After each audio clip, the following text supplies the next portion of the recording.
This is Dolynny TV, ladies and gentlemen. Good afternoon. Welcome back to the channel. I hope you had time to check out that Jack Campbell Ryan Murray discussion we did earlier this morning. Simply just pointing out the old Oilers fan adage of, man, we have garbage that we want to get rid of. Oh, hey, look, convenient situations to send them to.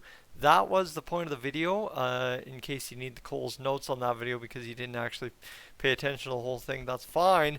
8 minutes is a long time to ask, but what I'm saying is simply put is, again, right, is Jack Campbell, Ryan Murray, doubtful they're going anywhere just simply because other teams have a situation to solve and we want to dump our garbage as Oilers fans, alright?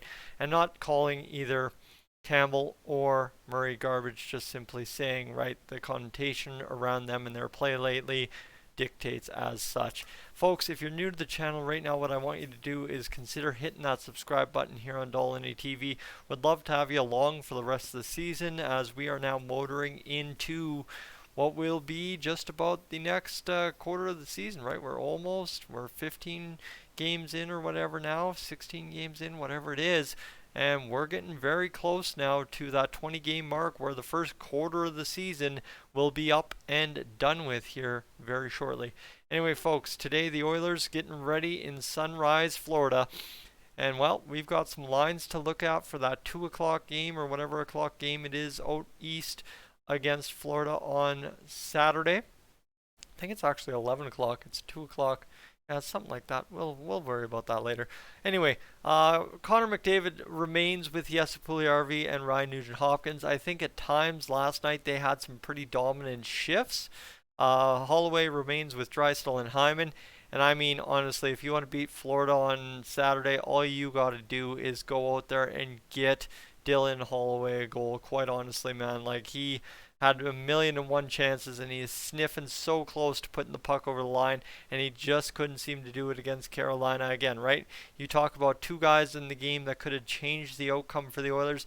Holloway on the penalty shot, Hyman on the breakaway, and suddenly things would look very, very different for the Oilers had they been able to capitalize there and get a little mojo going with those two plays. Foegele, McLeod, and Kostin. Oh, here we go. So I think, in my opinion, I hope I noted this somewhere in the universe, is that it was a mistake not to go 12-6 last night against Carolina. You should have went 12-6, should have gotten Kostin in there, Janmark in there, filled out the roster and not had to jumble up your lines, been able to roll four lines steady Eddie through and through and through and through, simply because I think if the Oilers are going to continue to play Klim Kostin at a level of the NHL, he is going to have to kill penalties. So I think the only reason you didn't have him in the lineup last night is because you didn't want him to kill penalties. And, well, now, end of the day, he's got to be out there doing it for us. Is the Oilers are going to use 8 to 10 different guys on the penalty kill a night right now until we figure out what works and what doesn't. So Kostin's going to have to be one of those guys, right? Puljujärvi is about the only guy on the table that doesn't kill penalties outside of Dylan Holloway. So when you talk about 10 out of 12, Klim Kostin's got to do it, and that's why he needs to draw into the lineup immediately. That's why he needs to be playing right now, and that's why he needs to play tomorrow, and that's why he is on that third line with Ryan McLeod and Warren Foegele. Now, Matthias Janmark, Devon Shore, and Derek Ryan. Obviously, too, there's also the Kyler Yamamoto injury.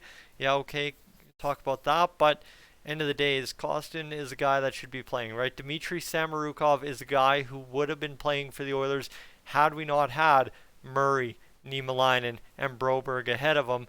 Whereas Klim Kostin, you know what, a new guy, you got to give him that opportunity to shine.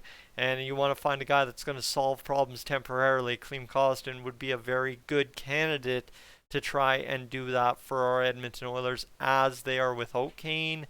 They're without Holloway scoring goals yet, right? There's a ton of things that the Oilers could get from having Klim Kostin come into the lineup and produce some results, right? I'm not asking for 2 points a game like Connor McDavid. I'm asking just chip in something, right? Even if your line scores a goal a game, that would be fantastic out of Klim Kostin, whoever he is playing with. Janmark will appear to get another opportunity to play again on Saturday. Not a very good debut for him as an Oiler, but at the same rate, too, we're very hypercritical as fans and media folk of what a player does in his first game with the Oilers, because we feel like that's going to dictate what he does for the rest of his career. Janmark very likely to bounce back and just be a serviceable player in the game against the Florida Panthers. Nurse, Ceci, Kulak, Bouchard, Murray, Niemelainen, and Barrie. So it'll be a decision again, game time between Niemelainen and Murray. End of the day, I mean, there's half Oilers fans upset with Niemelainen for that goal against New Jersey still somehow, and there's half Oilers fans upset with Ryan Murray for doing nothing except for saving an offside goal on Jack Campbell, or was that Jack Campbell or Stuart Skinner the other night, right? It is what it is.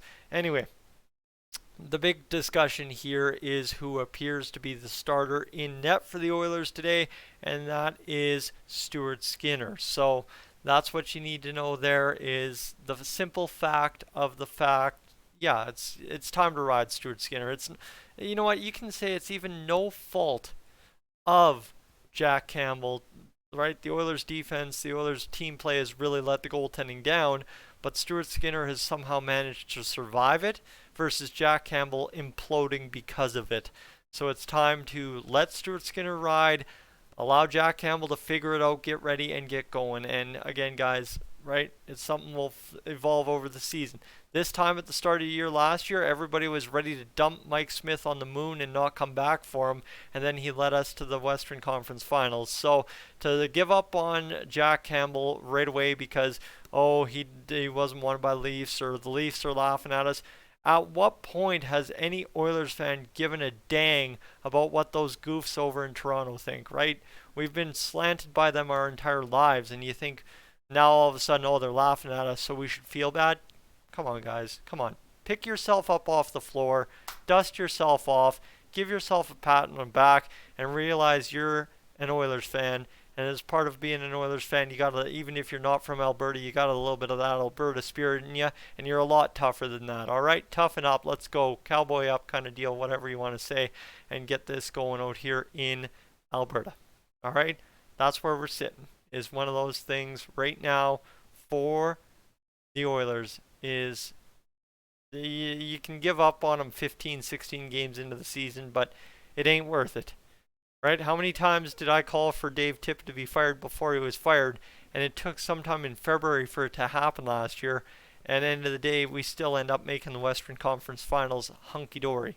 Right? And everybody was ready to fire Duncan Keith into the sun his first month as an Oiler. And now everyone's crying for Duncan Keith to come back. So think about that, right? End of the day is you can sit here and overanalyze the first quarter of the season all you want. It means nothing down the stretch. So folks, I'm Tyson, this is Dolynny TV. Thank you so much for tuning in. These are your Oilers lines, more than likely, for the game tomorrow. Obviously 12-6, 11-7 to be decided, but I would imagine Klim Kostin gets the start for the Oilers at some point tomorrow against the Florida Panthers. All right, I'm up on out of here.